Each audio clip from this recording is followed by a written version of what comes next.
Hey everybody, today we're going to do another little habitat update, and this is going to be on our juvenile gray-banded kingsnake male Nez Perce.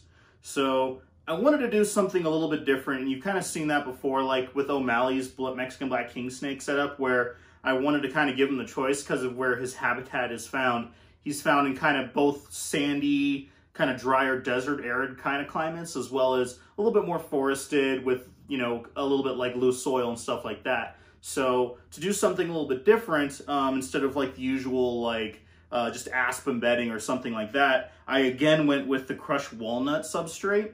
And this, I think this is a herpticulture or herp life or something like that. I don't exactly remember. It's on the front.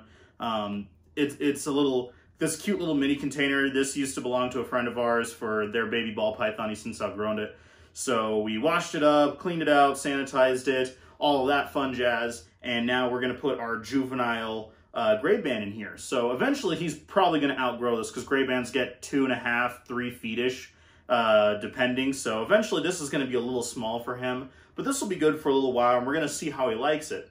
So the reason why a lot of people don't like to have like kind of the pebular, granular substrates is because that they can ingest it and it can impact them. This is a crushed walnut, so it's actually a little bit easier for them to pass in general. And I'll show you in just a second kind of like a bigger overview and above to see exactly how we're going to set that up. But I gave him a big area that's up on a rock to where that's where I'll be feeding him. And I'm hoping eventually he'll actually learn to kind of acclimate and go over to this rock when it comes time to feeding, because that's where I'm going to offer it all the time.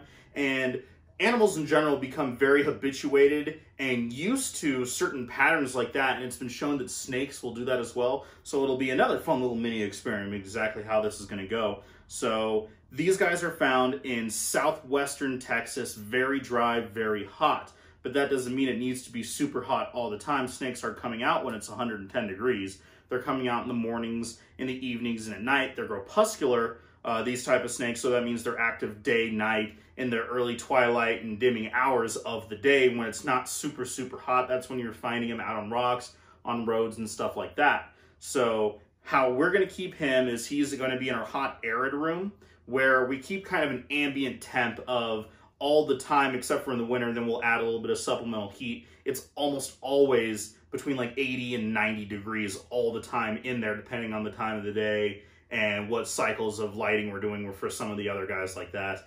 And individual cages and stuff vary from place to place. Like for a bearded dragon, your mastics are obviously going to have a higher hot spot, but we keep an ambient temp on some of our kind of more temperate species. So the gray band, the varial, O'Malley, the rosy boa, they're all kind of kept more of mostly just an ambient temp where they can do just fine in just that kind of day-night cycle where the temperature goes up a little bit and it goes down. Sorry, getting a little away from that. I just want to talk about the setup. So heating is important in this too.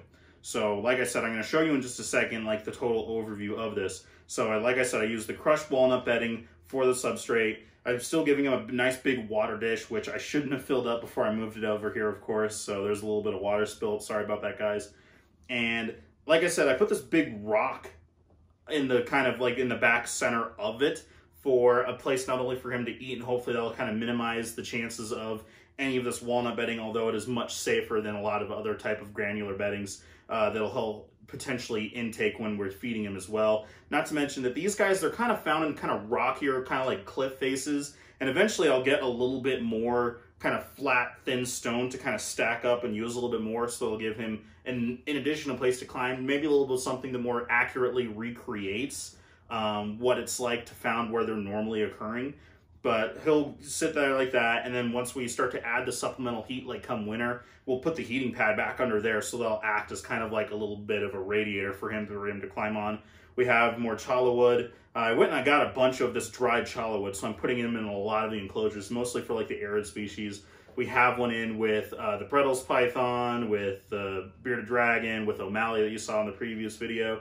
But anyway, so we also gave him another little thing. It's just a little dollar store, little aloe vera, little thing for him to mess with. A couple of those, some different rocks that are different textures, Some are a little bit smoother than others, but it's just something else for him to interact with, as well as there's a little fake plastic log in here that it's not in here right now, but I'm going to put a bunch of sphagnum moss in here for his humid hide, because just because he's found in the desert doesn't mean he doesn't need humidity. So now I'm going to show you what it looks like for more of an aerial view.